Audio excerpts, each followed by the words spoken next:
बड़ा समर्थन, जन समर्थन मिल रहा है लोगों का।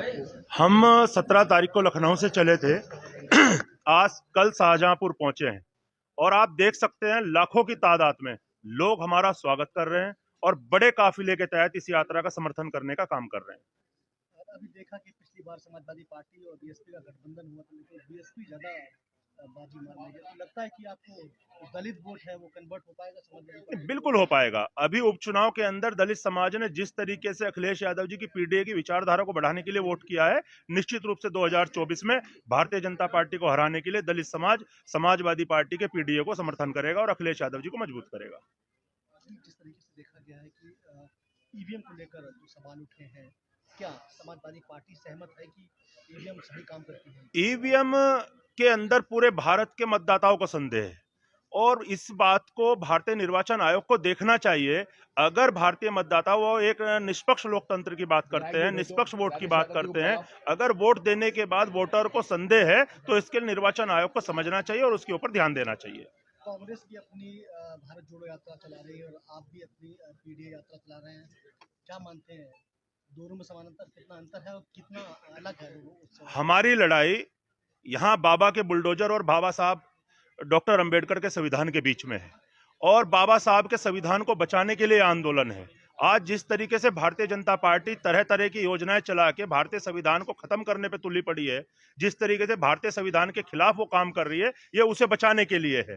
तो आज हमारी यात्रा का उद्देश्य बिल्कुल पवित्र उद्देश्य है कि बाबा साहब डॉक्टर अंबेडकर का संविधान भारत का लोकतंत्र बचा रहे। अभी एक मंत्री से बात हुई, उनसे कहा था कि आप यात्रा निकाल रहे, कांग्रेस निकाल रहे, ये पार्टियां अलग-अलग फार्मूले निकालती रहती लेकिन फेल होती हैं, तो साबित हो जाता है। वो गलत है। आज हम यात्राएं निकाल के अपने लोगों को चेताने का काम कर रहे हैं, ये बताने का काम कर रहे हैं कि भारतीय जनता पार्टी किस तरीके से भारतीय संविधान को खोखला करने का काम कर रही है।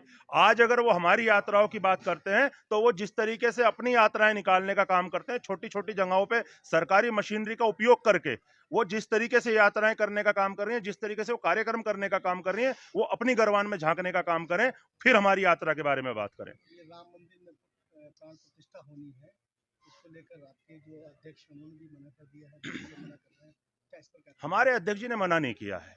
राष्ट्रीय अध्यक्ष जी ने कहा है कि भगवान राम सबके हैं और भगवान राम जब हमें बुलाएंगे हम जब जाएंगे।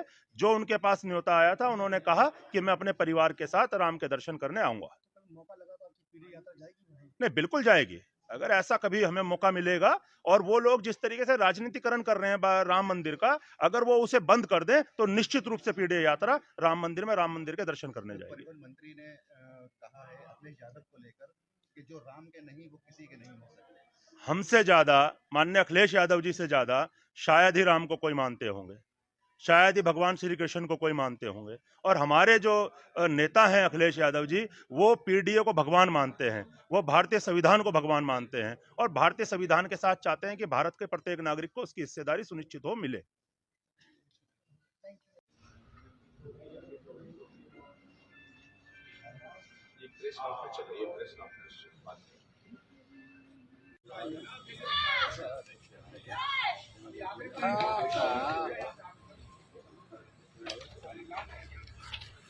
हाँ सब ठीक है।